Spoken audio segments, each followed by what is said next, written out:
morning, sir, and thank you so much for joining us on the broadcast. Now, we know that India is set to take over the G20 presidency. Prime Minister Narendra Modi will be leaving for Bali today. Sir, in your views, how significant is G20 for India? Oh, most certainly G20 is very, very significant for India, and the very fact that we are soon going to be taking the presidency of the presidentship of G20, it is very, very significant. You know, India gradually, step by step, slowly and steadily, we are climbing on to becoming a superpower, a global power in the world, a Vishwaguru, where other countries look at India with respect and in awe. So we are going to be a major, we will be contributing a large chunk in the world decision making, in fact. And first step is now we have shown everyone the G20. Yes, it shows that the international community, India, rates India on a very, very higher note. And so, yes, most certainly when the G20 is very, very significant in a lot of ways. So yes, and it gives India an edge, and it gives us a chance to contribute, to give back our bit to the international community as well. All right, Major Shah, also tell us now, we know that G20 is very crucial for India. What challenges do you think India faces as it assumes the presidency? Very good question by you. You know, there are challenges everywhere. Similarly, whatever you face, there would be challenges, there would be hurdles. Somewhere there would be smooth sailing. Similarly, in the G20, when you actually have to see, I will give you a small example for everyone to understand. For example, your guest coordinators, they have a difficult job to do, to coordinating with guests here, they're getting everyone together at the same time. Someone's internet is spoiled, so someone backs up last minute. So there are a lot of challenges when you coordinate anything and you put something together. Always there will be something will be missing. Similarly, in the same way, that's an analogy I've given you. Same way, when you have a G20 summit and when you have countries together who are dependent on G20, like another small example I'll give you, there was a lot of pressure. There was a lot of pressure being mounted on the president of Indonesia because for the G20 summit that he's hosting in Bali, that the Russia should not be invited. President Putin should not be there. And President Vladimir Zelensky had very clearly stated that, you know, in case President Vladimir Putin comes, he will not attend the summit thereafter. And then, of course, as you know, Ukraine has been supported by the Western powers, by America, by UK, by the NATO forces, by a major chunk in the West. So there was a challenge again, but the president of Indonesia said nothing doing. I will still extend the invitation. It was prudent of President Putin not to attend it. I would say it was prudent on him. He sent Sergei Lavrov to be the representative of Russia, and he would be attending that. So similarly, there are a lot of other challenges. There are challenges of food grain, because we all know Russia and Ukraine were the major suppliers of this food grain. And now with the war coming in, yes, that food grain, for example, again, energy. Russia was was the main supplier of energy. That gets stalled.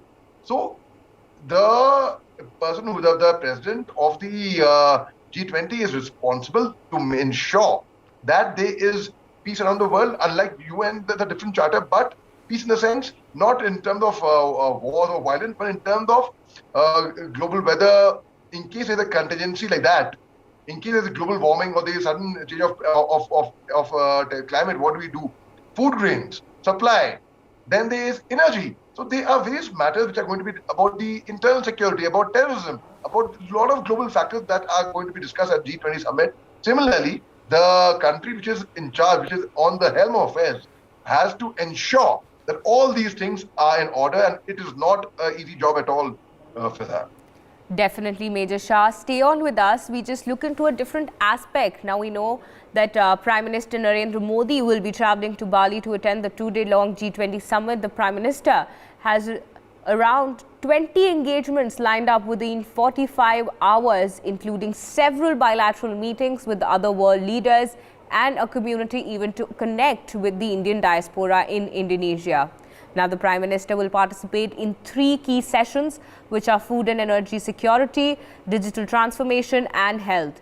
Now, the Prime Minister will join other leaders from around the globe in discussing several issues, including the state of the global economy, issues relating to the energy and environment, in agriculture and health.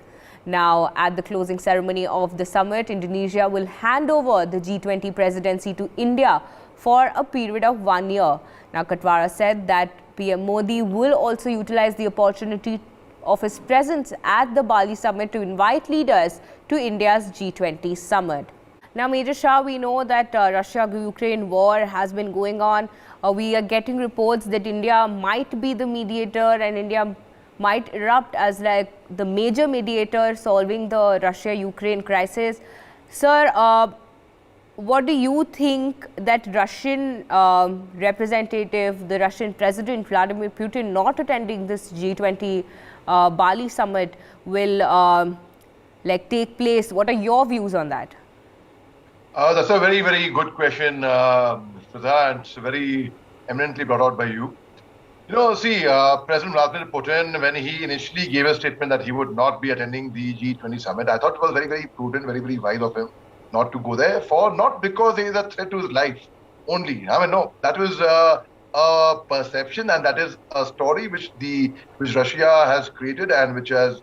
I think there is a moral responsibility of the country hosting the summit, like Indonesia, to look after the security of every single individual over there. And I don't think any country is going to be that immature to go ahead and attack him there. Unlike when US had attacked the chief of the naval staff, or chief of the army staff of the Kurds in Iraq at the capital with a UAV when he was going on his way to meet the president of Iraq. That's a different thing. A third country attacked a second country in a different soil. But here, that is a different issue altogether, a different case altogether. That is not the case over here. Also, President Putin felt, that because President Zelensky had made very, very clear, in case President Putin attends the G20 summit, he is not going to attend it.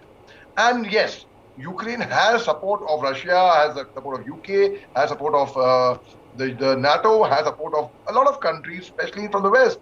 So it was only prudent for Russia not to take part in that. Now, if President Putin, then they say, okay, he needs to be present there on ground because they're going through a crucial time, he needs to take decision.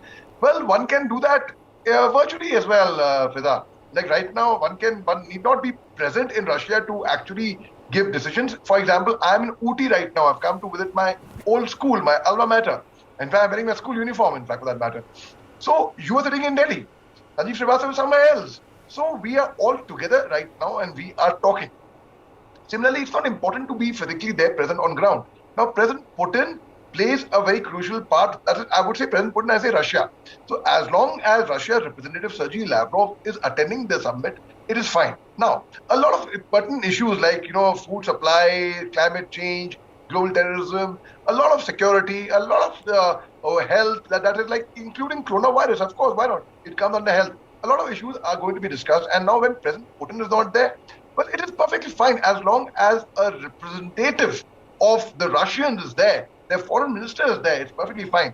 Our prime minister is doing a commendable job. I hats off to his energy and stamina at this age and stage, going to so many countries and back to back and discussing so many issues. I think it is really, one needs a lot of stamina, a lot of energy to do that.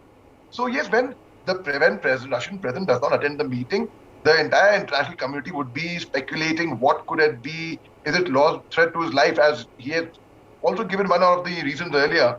But I personally do not perceive it is a threat to his life, which many analysts would actually like to believe. So I think there is a lot more than that meets the eye.